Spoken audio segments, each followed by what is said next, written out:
From Washington, D.C., this is Middle East Focus. Welcome to Middle East Focus. I'm Alistair Taylor, MEI's editorial director. Today we're going to be talking about child soldiering, a growing global problem that has a disproportionate impact on the Middle East and Africa.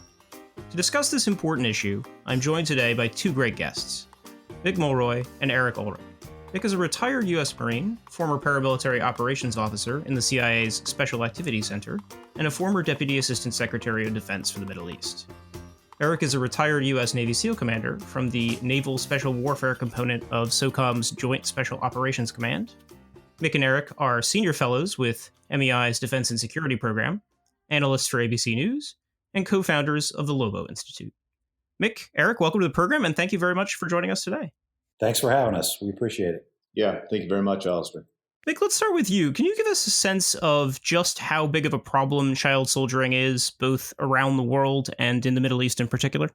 Yeah, so it is a significant problem, actually. And if you look at just the United Nations statistics alone, they estimate that up to 300,000 children are currently being forced to serve as soldiers in areas all around the world. So it's not just the Middle East. It's from the Philippines to South America and Colombia and pretty much everything in between. They also estimate that 40% of that 300,000 are actually girls. Some of them are fighting as soldiers and some of them are essentially sex slaves. But this problem, I think it's important to point out, isn't just confined to, say, Syria or even the Middle East, but it is becoming a particularly bad part of the world for the new growth that we're seeing in the use of children as soldiers. So our paper really focused on the fact that in 2019 alone, child soldiers doubled in the Middle Eastern countries. And that is a significant problem and one that needs to be addressed by the international community as well as the United States specifically. Eric, it's alarming that the numbers are increasing so rapidly, especially in the Middle East. What's driving this trend? If you look at the conflict in the Middle East, what's driving the trend is that these conflicts have been going on for so long. So in Syria, for example, it's been grinding on since midway through the Arab Spring. And with that continual grind and with the casualties and with everything that's going to happen in the older male population, you're going to end up with forces that are depleted. And where are they going to turn to? What they're going to do is they're going to start to turn into those that typically don't end up doing the fighting, which is the children. It's the same thing in Yemen. It's been a grinding civil war in Yemen since, circa 2014. And with that long grinding conflict in any of these locations, it's inevitably the children that end up being brought in as the forces are depleted. I'd like to touch on the cases in the Middle East in a little bit more detail. You mentioned Yemen. Could you maybe expand on that? Who's recruiting these child soldiers in Yemen and why? How are they being used? Yeah, so Yemen is a bit of a curious example. The long-standing practice, the core of society in Yemen is the tribe. And in the tribal society in Yemen, having the ability to protect your resources is just a way of life. It's like local standing militias that the tribes have. And they vie for power back and forth. And they'll battle a bit over a resource. And as they do this, they do have younger, typically males involved in it, 10 to 12 years old. That's not really outside the norm for Yemen. But what is outside the norm is when forces are hired to be a part of, like the Saudi-led coalition, and they hire forces out of, let's say, Sudan, and then the Sudanese come over to fight on behalf of the Saudi-led coalition. And within the Sudanese force, they then in turn have children that are under 18 that they're using in combat roles as soldiers.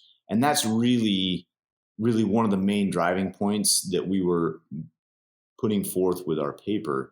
It's that as an international community, we're tolerant to allowing certain countries to pay for forces And those forces are comprised of children in the mix. And that's the real exploitation.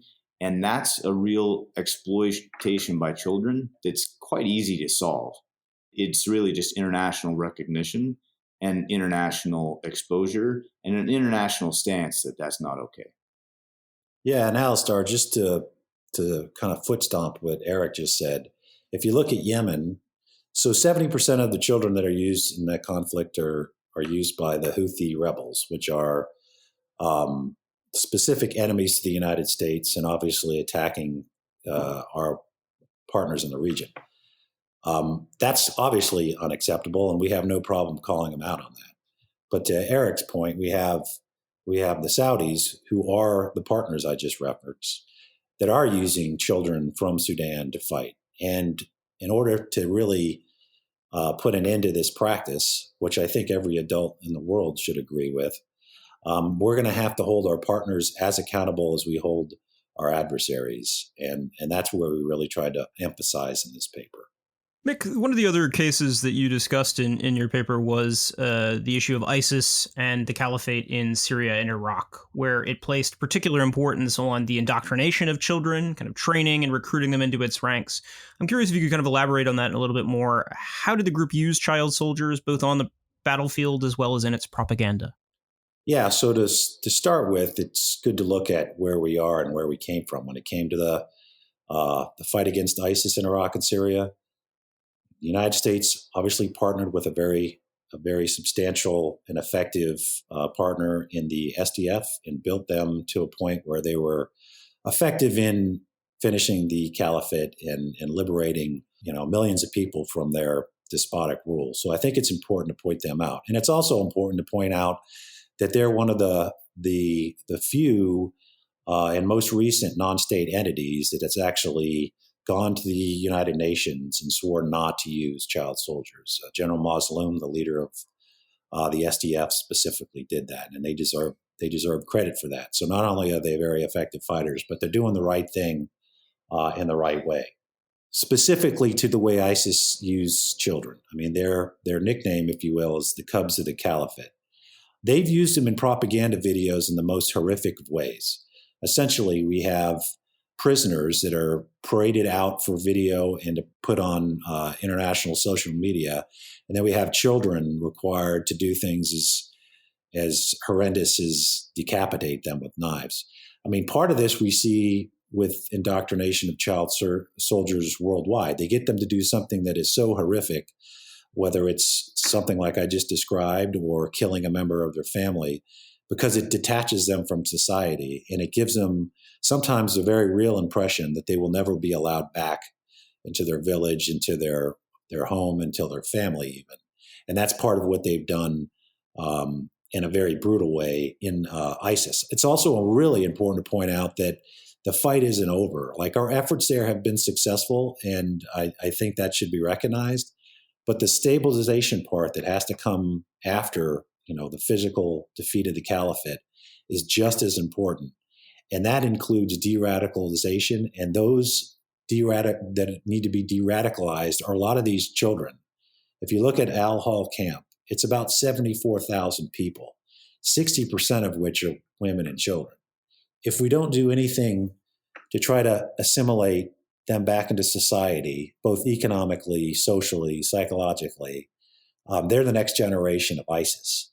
So this child soldier issue isn't just confined to an individual child, as important as it is. It's also completely tied to whether this success that we've had over there is long lasting, or whether we'll have to come back and fight this in the next generation. So that particular issue is something we focused a lot on, and hopefully will be part of the solution when it comes to working with these children to get back into society. Eric, looking at the international level, I'm curious if there are any success stories when it comes to dealing with this issue, and if so, what can we learn from them?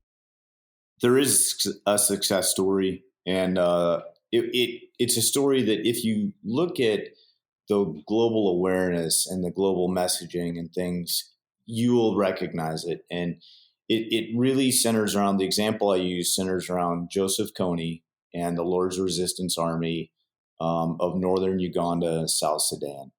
And Joseph Kony, he wanted to overthrow the government of Uganda. He didn't have a standing army, but what he realized was that he had a very accessible population of children that he could abduct. And then, similar to what Mick just laid out, he could walk them through a very hard indoctrination process, have them do some heinous acts, control them with some sophisticated morphs in personality. And, because they believe in voodoo and things like that. So he could bend their mind a bit, and then he could get them committed to him, and then he would basically have his standing army. Well, his standing army was comprised of children. There was a very popular YouTube video in 2012. It was then subsequently written into law that, United States forces would go out and assist the Ugandan forces in eradicating the problem and trying to hunt down Joseph Kony. Fast forward now to 2019, / 2020, and the Lord's Resistance Army that was once 20,000 strong is now comprised about of 150 children soldiers that are still aligned to Joseph Kony, and really Joseph Kony and a close advisor or two, and some of his wives. So, but that's the military look at the problem. From the ability to reintegrate these children back into society, there have been a number of aid organizations and nonprofits that have stood up, and they've specifically stood up and gone to the former Lord's Resistance Army headquarters in Gulu, northern Uganda, and they are setting up and they're counseling and they're helping these kids get up and on their feet and letting them know that, hey, it is okay.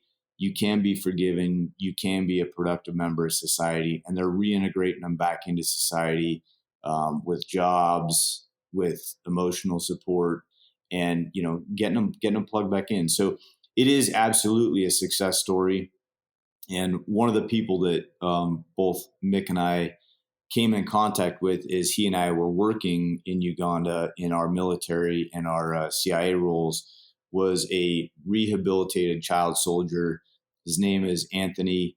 And Anthony was abducted at 14 years old, held for over 10 years, did all sorts of, combat things on behalf of the Lord's Resistance Army, was Joseph Kony's radio operator for a number of years. And then he escaped, and then subsequently knew that what he had been through wasn't right. So then he ended up entering into the Ugandan forces, and then working with us to help catch Joseph Kony. But it was really that meeting with Anthony and seeing that whole evolution that paints a success story. Yeah, and just to continue on that, so Anthony, who Eric just referenced, we ended up doing a documentary about, not like, don't think Ken Burns here, because we're basically two commandos, but we did a documentary using our iPhones and GoPros, and it was all about Anthony. And that actually led to a lot of our involvement in this issue, because we started screening it to universities and think tanks. And we started raising money for a group there in Washington, D.C. called the Grassroots Reconciliation Group, which specifically rehabilitates former LRA soldiers in Gulu, the town that Eric just referenced. So we became very much involved with them. We're on the board of directors, and that's how we really came to champion this topic. And that they are a great example, to the point of your question, of what can be done if the international community puts its effort to it. The U.S. military, both under the Bush and Obama administrations, contributed greatly to the efforts in what was called Operation Observant Compass.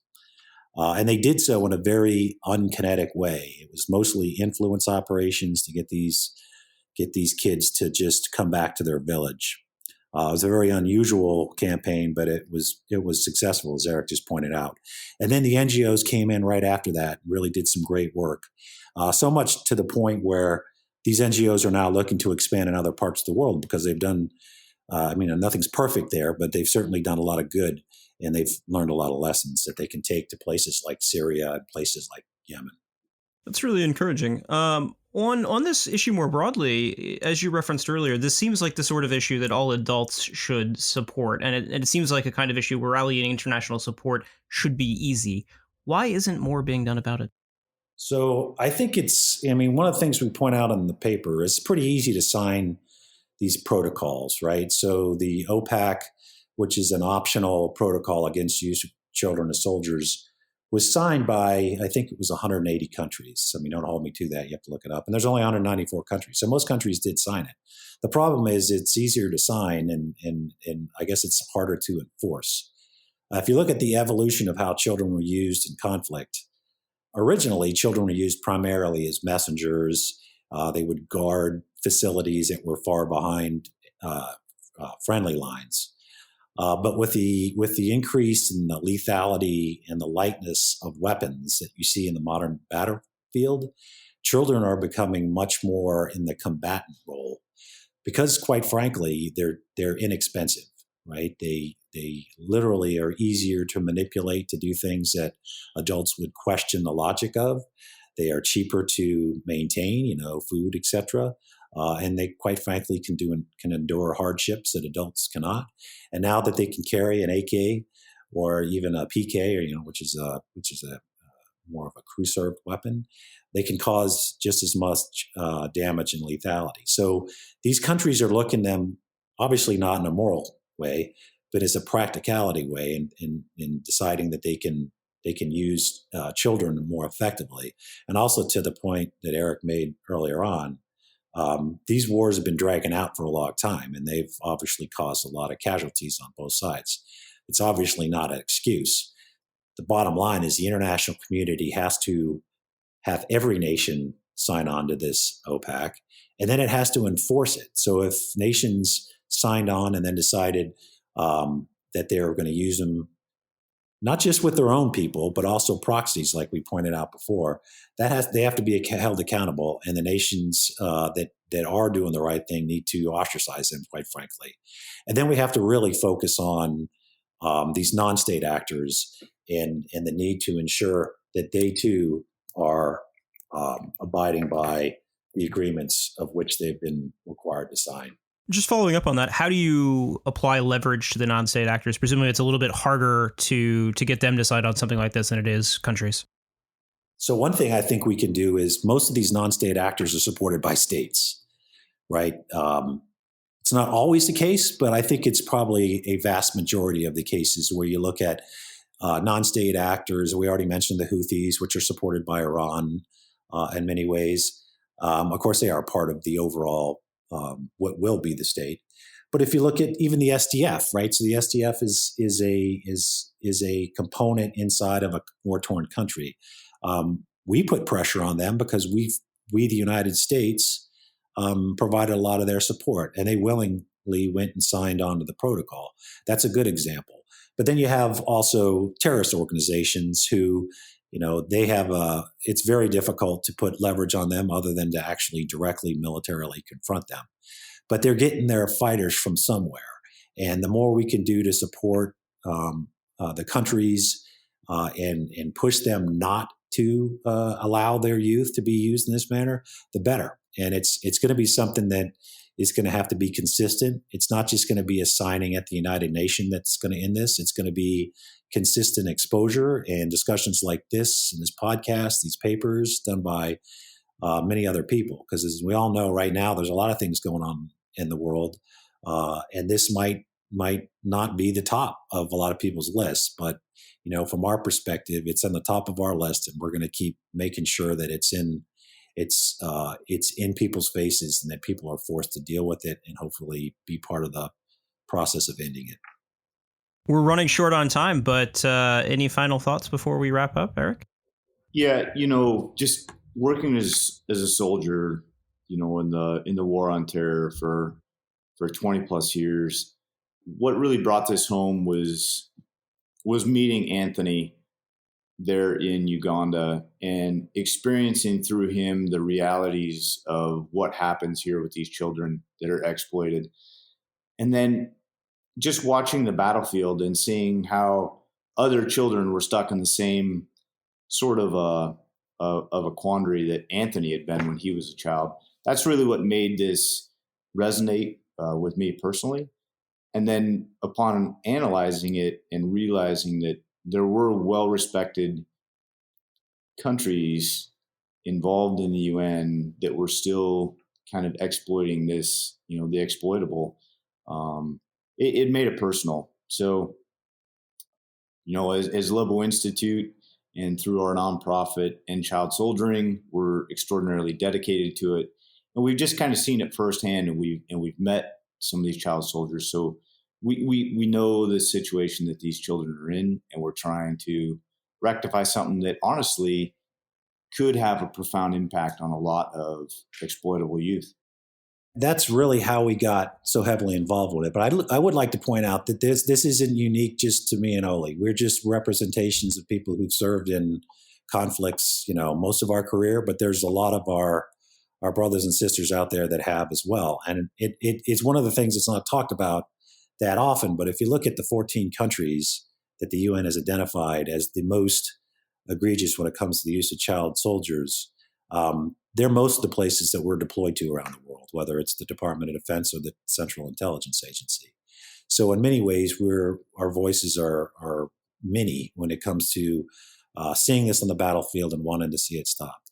We did a story on Anthony because it was completely inspirational. I mean, this is a guy who was shot many times and at one time was actually thrown in a mass grave and almost buried, and actually came from there and ended up falling in love with another child soldier, and they both escaped together, and they both help out kids today. In fact, they work for the nonprofit we already talked about. But most of those stories don't end that way. Most of those stories end with a dead kid. So for us, this is a personal thing, but I think really for any adult, it should become a personal thing, and that we should do everything we can, regardless of party politics or anything as petty as that when it comes to this, to ensure that the United States is the force for right when it comes to this, pushing for all countries not only to sign these protocols, but to live by them. We'll have to leave things there for now, but Mick, Eric, thank you both very much for joining the podcast today to discuss this important issue. Great. Thanks for having us. Yeah, thank you for your time. And for our listeners that are interested in learning more, you can check out their paper, which is available on MEI's website, or look at the Lobo Institute website as well. Thank you as well to our audience for listening in, and to our production team for their work on today's program. We will see all of you next week. This has been a presentation of the Middle East Institute. To support MEI's programs and podcasts, please donate at www.mei.edu. Thank you for your support.